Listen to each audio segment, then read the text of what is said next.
वसुंधरा राजे, संजय भाई जोशी, नितिन गडकरी, राजनाथ सिंह, अनुराग ठाकुर, BL संतोष, mister x भाई साहब, मिस्टर वाई भाई साहब, मिस्टर जेड भाई साहब।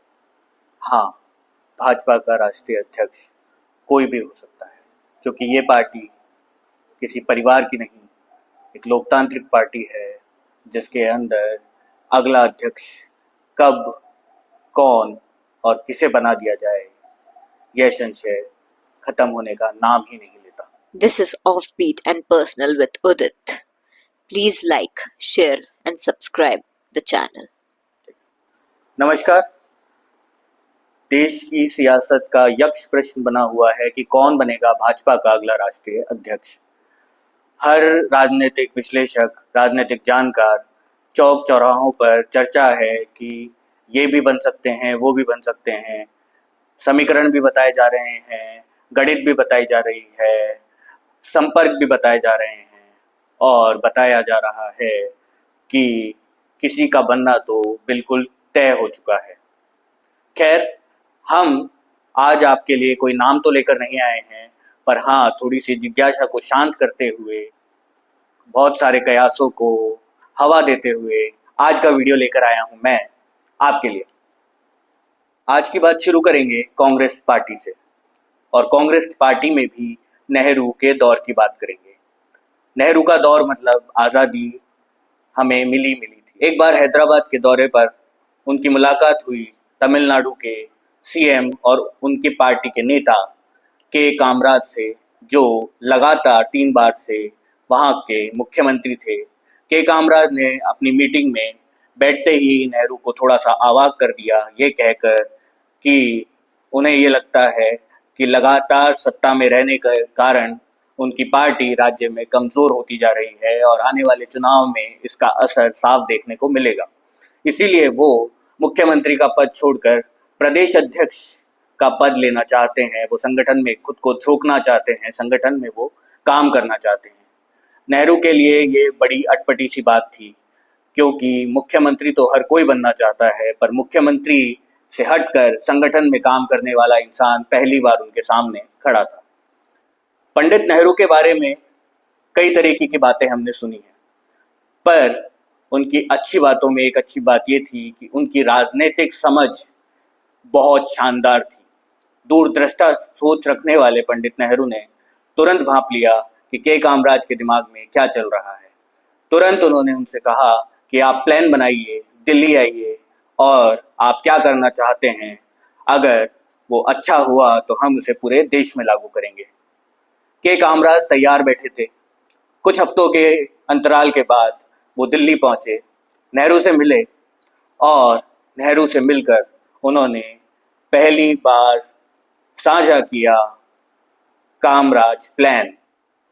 कामराज प्लान ये था कि सत्ता की लोलुपता से भरे हुए कार्यकर्ताओं को, नेताओं को सत्ता से थोड़ा सा दूर कर संगठन में वापस से झोंक कर उनके अंदर कम हो गए जोश को वापस से जगाकर पार्टी को वापस से एक तरोताजा रवा कर देने का प्रयोग। इस प्रयोग का नाम था कामराज प्लान। नेहरू को प्लान पसंद आ गया। के कामराज का प्लान नेहरू ने एक्सेप्ट कर लिया था और उसके पहले कदम थे के कामराज ने दिया मुख्यमंत्री पद से इस्तीफा और एक नज़ीर पेश करी सब कार्यकर्ताओं और सब नेताओं के बीच में कि कैसे सत्ता को 1 सेकंड लगती है छोड़ने में, अगर आप संगठन की रीति नीति में भरोसा करते हैं तो। के कामराज प्लान के चलते 6 केंद्रीय मंत्रियों को और 6 राज्यों के मुख्यमंत्रियों को इस्तीफा देना पड़ा, संगठन की तरफ वापस मुंह करना पड़ा, कार्यकर्ताओं के बीच जाना पड़ा, जनता से फिर संवाद स्थापित करना पड़ा। कामराज को मिला राष्ट्रीय अध्यक्ष का पद और संगठन को मजबूत करने की पूरे देश भर में जिम्मेदारी, जिसे उन्होंने वर्षों तक बखूबी निभाया। आप सोच रहे होंगे कि बात तो बीजेपी के राष्ट्रीय अध्यक्ष की हो रही थी, ये बात कामराज के राष्ट्रीय अध्यक्ष बनने की कैसे आ गई। हाँ, कामराज मुझे आज इसलिए याद आ रहे हैं कि आज तारीख है 4 अक्टूबर। 2 दिन पहले 2 अक्टूबर थी। हम उस दिन को सबसे ज़्यादा याद करते हैं गांधी जी की जयंती के रूप में। फिर कुछ लोगों को अगर याद रह जाता है तो शास्त्री जी की भी जयंती उसी दिन आती है। और फिर कुछ राजनीतिक विचारक या राजनीति के विद्यार्थियों को याद आता है वो किंग मेकर जिसने देश को एक नहीं दो दो प्रधानमंत्री दिए। मौका तो खुद का भी प्रधानमंत्री बनने का था, पर उसके लिए कभी भी पार्टी पर किसी भी तरीके का दबाव नहीं डाला। बनने को तो वो भी प्रधानमंत्री बन सकते थे, पर कभी संगठन पर दबाव नहीं डाला और ना कभी ऐसी इच्छा जाहिर करी। ऐसे के कामराज को इसलिए याद कर रहे हैं कि 2 अक्टूबर को उनकी पुण्यतिथि होती है। और के कामराज को मैं आज के इस वीडियो में 2 बातों के कारण याद करना। पहला, जब वो 15 साल लगातार मुख्यमंत्री थे, उनकी आंखों के सामने सत्ता से भरी लोलुपता के वाक़े आने लगे तो उन्होंने उसे नज़रअंदाज नहीं किया। उन्होंने उसे सत्ता के साथ में होने वाली घटना नहीं समझा। उस पर एक्शन लेते हुए संगठन में वापस लौटने जैसा कदम उठाया और सबके लिए एक नज़ीर पेश करी कि वो सिर्फ कहने वाले नहीं, वो करने वालों में से थे।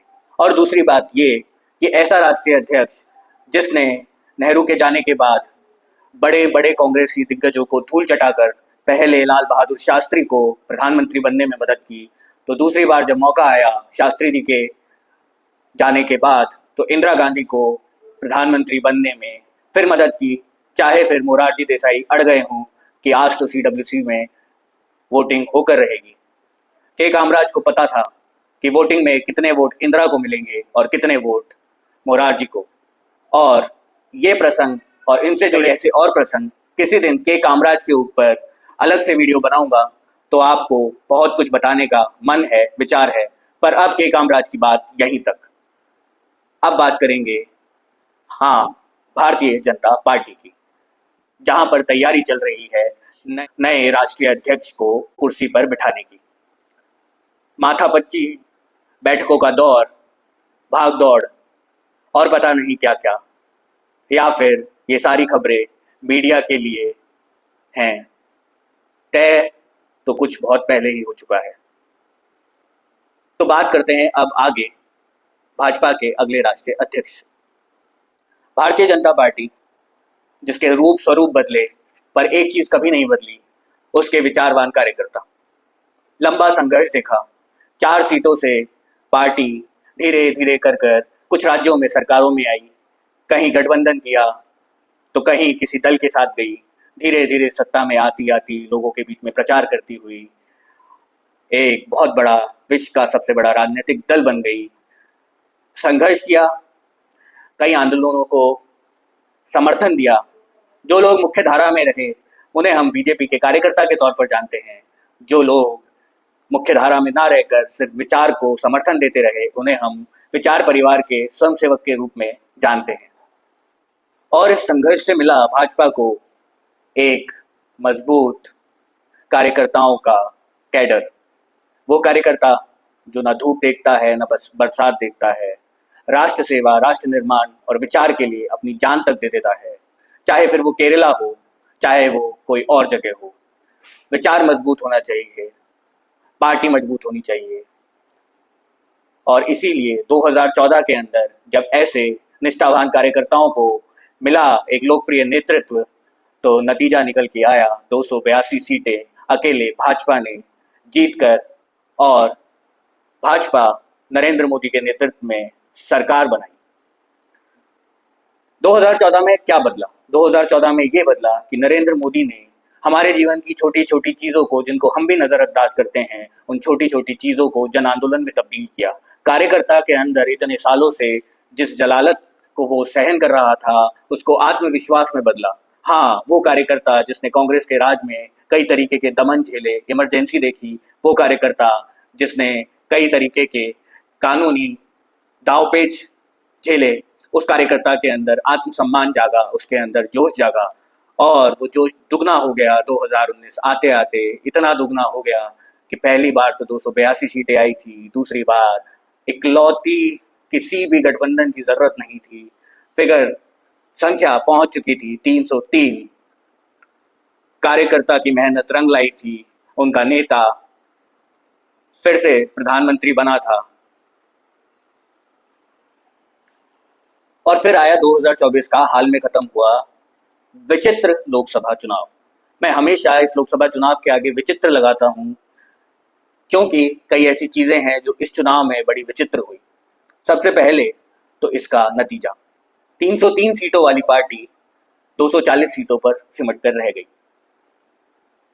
अपने विचार परिवार के कोई ऐसा बड़ा मुद्दा नहीं था जो इस पार्टी ने संसद के अंदर कानून की हदों में रहकर पूरा नहीं किया हो।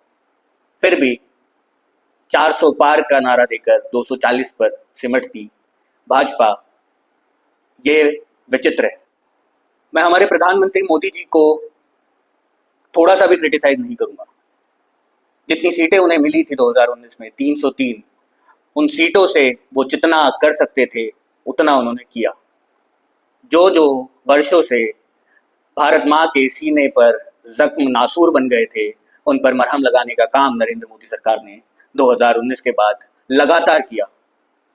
इंतजार भी नहीं किया, संसद के पहले सदन से लेकर पहले दिन से लेकर आखिरी दिन तक लगे रहे कि कैसे अपनी माँ भारती के वजूद को और मजबूत कर सकें, कैसे विभाजनकारी ताकतों को कमजोर कर सकें, कैसे इस प्रयास के लिए भारतीय जनता पार्टी की नरेंद्र मोदी वाली सरकार को इस 100 में से 110 नंबर भी अगर हम दें तो यह आकलन कम नहीं होगा।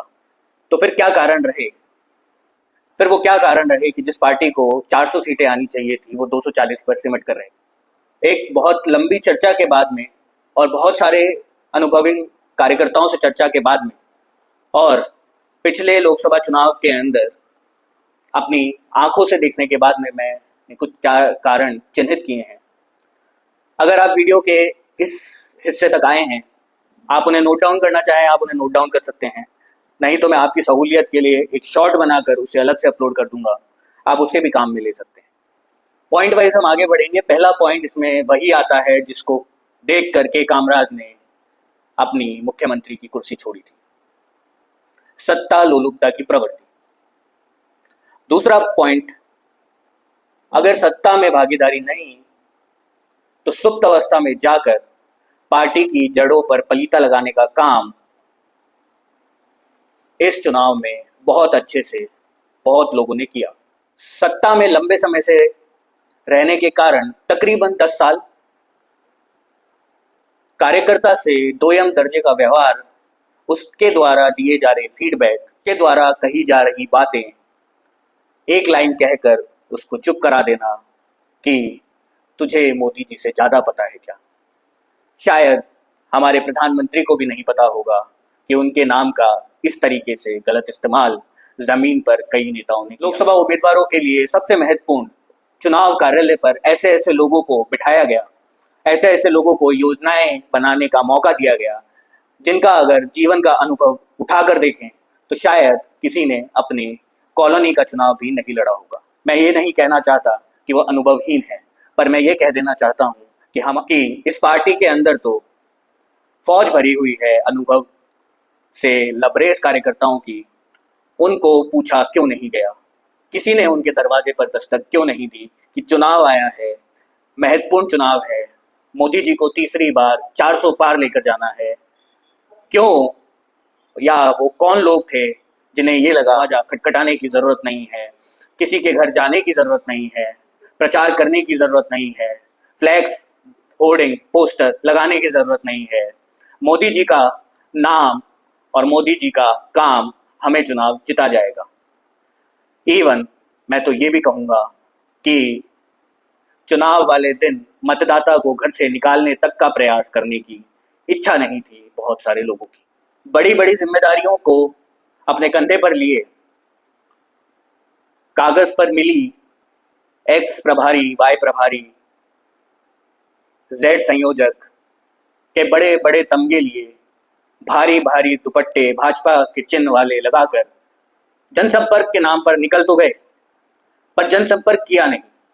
क्योंकि जनसंपर्क अगर कर लिया तो हम बड़े नेता हैं, हम जनसंपर्क कैसे करें? 10 साल से हमारी पार्टी सत्ता में है, हमने राम मंदिर का निर्माण, जनसंपर्क के नाम पर 50 फोटो खींची गई, जिसमें से 20 को फिल्टर लगाकर फेसबुक पर डाल दिया गया, 5 को ट्विटर पर, वर्तमान में एक्स के नाम से जाना जाता है, कुछ फोटोज को नरेंद्र मोदी ऐप पर डाल दिया गया और कुछ फोटोज रख ली गई सरल ऐप पर डालने के लिए। हाँ, हो गया चुनाव, प्रभारी ने चुनाव की तैयारी कर भी ली और जहां उसे पहुंचानी थी उसने पहुंचा भी दी, पर जनता का क्या? मैंने लोकसभा चुनाव के अंदर ऐसी रैलियां होती देखी हैं कि जिनके गुजर जाने के बाद में 5 मिनट बाद तक भी किसी के जहन पर ये चिन्ह भी नहीं रहा कि वहां से कोई हाई पावर्ड रैली गुजरी थी, जिसमें सूबे के बड़े बड़े नेता, देश के बड़े नेता आए थे ये बताने कि मोदी जी को हमको तीसरी बार चुनाव जिताना है। समझ में नहीं आया पार्टी में इस बार प्रचार सामग्री को बांटने की व्यवस्था क्यों नहीं की गई, क्यों सूनी रैलियां हमने देखी। छोटा प्रचार पोस्टर का हो या सड़क पे लगने वाली फर्रियों का हो, प्रचार छोटा है पर दिमाग पर असर लंबा छोड़कर जाता है। क्या कारण रहे, किसके सुझाव थे कि किसी ने भी ये जहमत नहीं उठाई कि प्रचार पूर्णतः होना चाहिए। जनता के बीच में जाकर 10 साल में लिए गए अप्रतिम फैसलों का एहसान जताया गया, जहां जनता को अवगत कराना था कि उनके लिए नरेंद्र मोदी सरकार दिन रात लगी रही, वहां जनता को ये बताया गया कि कितना बड़ा एहसान नरेंद्र मोदी सरकार ने जनता के लिए किया है, जनता आने वाले वर्षों तक उस ऋण को चुका नहीं पाएगी। ऐसा जनसंपर्क जिसमें आम आदमी को ये लगने लगे कि ये मुझसे वोट मांगने आए हैं या मुझसे कोई कर्जा मांगने आए हैं, तो कई बार 303 से 240 हो जाता है। पार्टी के आम कार्यकर्ता, बिल्कुल खास कार्यकर्ता, पार्टी की रीति नीति के लिए लड़ जाने वाले कार्यकर्ताओं के फीडबैक को सिरे से नजरअंदाज ये कहकर कर दिया गया कि इतना काम हो चुका है, अब इस फीडबैक की जरूरत नहीं है, मजबूरी में ही वोट तो हमको ही देंगे।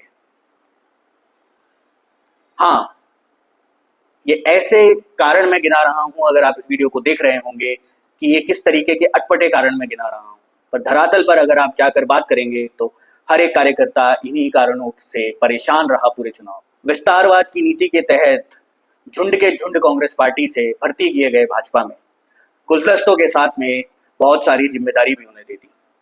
मुझे समझ में नहीं आया, जिन्होंने पीडीओ से कांग्रेस को अपना माना, एक झटके में छोड़कर भाजपा में आ गए, वो अपनी पार्टी की धरातल नहीं बचा पाए तो वो भाजपा का धरातल कहां से खड़ा कर देते। सबसे ज्यादा पलीता तो उन्हीं लोगों ने पार्टी के साथ आकर, पार्टी के प्रत्याशियों के साथ खड़े होकर उनके मुंह फेरते ही लगाया। ये चुनाव इंडिया ऑस्ट्रेलिया मैच जैसा था। उम्मीद सचिन तेंदुलकर से थी कि वो 100 करेंगे, सचिन तेंदुलकर ने 100 करी भी, पर उन्हें दूसरे छोर से मदद नहीं मिली, इसीलिए जो स्कोर 400 पार जाना चाहिए था वो 240 पर सिमट गया। हाँ, सचिन तेंदुलकर यानी नरेंद्र मोदी दिन रात सभाएं की, जो कर सकते थे उससे तिगुना चौगुना किया। कार्यकर्ता में जोश भरने से लेकर बैठक या फिर देश से जुड़े विषय, नरेंद्र मोदी कहीं भी पीछे नहीं रहे। पीछे रहे तो वो लोग जिन्हें अब ये लगने लगा है कि हम तो लंबे समय के लिए राज करने आए हैं, हम कैसा भी व्यवहार किसी के साथ कभी भी कर सकते हैं। एक आखिरी बात कहकर, अगर ये वीडियो भाजपा संघ परिवार या विचार परिवार के शीर्ष नेतृत्व तक पहुंचता है या उन तक ये कभी भी पहुंचता है, समय रहते पहुंचेगा, मेरी उनसे एक ही रिक्वेस्ट है कि इस बार मौका है राष्ट्रीय अध्यक्ष ऐसा हो जिसे संगठन पर इतनी पकड़ हो कि उसके लिए आपको प्रोफेशनल्स हायर करने की जरूरत नहीं पड़े। आपका कार्यकर्ता ही उससे इस तरीके से संपर्क में हो कि 2 मिनट में कन्याकुमारी के कौन से वार्ड पर, कौन से पन्ने पर, कौन से परिवार को तकलीफ हो रही है जो भाजपा का वर्षों से वोटर है, इसका दर्द का मर्म तक उस राष्ट्रीय अध्यक्ष को पता होना चाहिए। हाँ, इसीलिए मुझे के कामराज याद आ रहे थे। हाँ, मुझे ऐसे राष्ट्रीय अध्यक्ष के तौर पर अगला भाजपा का अध्यक्ष देखने की बहुत इच्छा है। और बहुत सारे कार्यकर्ता हैं जो शायद दबी जबान में बोल नहीं पाएंगे, पर उनकी भी इच्छा तो यही है कि जब कार्यकर्ता में से कोई राष्ट्रीय अध्यक्ष बनता है तो वो कार्यकर्ता से जुड़कर रहे, तो ये पार्टी 5 नहीं, 50 नहीं, 500 सालों तक राज कर सकती है, इसे कोई रोक नहीं सकता। अब इस वीडियो को खत्म करते हैं। शायद अगर आपने इस पूरे वीडियो को देखा होगा तो आपको लगा होगा कि बड़ा बड़बोलेपन से भरा हुआ, कटाक्ष से भरा हुआ ये वीडियो मैंने बनाया है। आपको ऐसा लग सकता है, ये आपका विचार है, मेरा कमेंट सेक्शन खुला है, मैं एक खुली डिबेट करने में बहुत इंटरेस्टेड हूँ। आप में से कोई भी जो इस वीडियो को देखे, कमेंट कर अगर मेरे साथ लाइव में आना चाहता है तो लाइव डिबेट हम करते हैं। मैं खुलकर नाम लूंगा, मैं खुलकर आपको सीटें बताऊंगा कि किन सीटों पर किस तरीके की चीजें हुई, जिस वजह से जो सीटें 425 पर जा रही थी वो 240 पर सिमटी। ये खुला चैलेंज है। मैं बड़बोलेपन में भरोसा नहीं रखता। बहुत समय लगा इस वीडियो को बनाने से पहले विचार करने में कि मैं जो बोलने जा रहा हूँ उसका धरातल है भी या नहीं। वो धरातल पर चीजें हैं, इसीलिए मेरी जबान में कॉन्फिडेंस छलक रहा। तो मैं इंतजार करूंगा आपके कमेंट्स का। बाकी आपका प्यार बहुत मिल रहा है। आज इस वीडियो से कुछ देर पहले हमने 500 सब्सक्राइबर पूरे किए हैं। पूरे 500 सब्सक्राइबर, और संख्या अभी थोड़ी सी और बढ़ गई है। पूरे एक बार मैं संख्या देखकर आपको जवाब देता हूं। पूरे 514 सब्सक्राइबर्स परिवार को मेरी ओर से बहुत बड़ा थैंक यू कि आपने मेरी हिम्मत बढ़ाई। हमने शुरुआत की, धीरे धीरे धीरे हम आगे बढ़े। अब हम कंटेंट अच्छे से अच्छा परोसने की कोशिश कर रहे हैं। ऐसे ही साथ रहिए, साथ देते रहिए। Thanks for supporting me and please like, share and subscribe my channel. Thank you.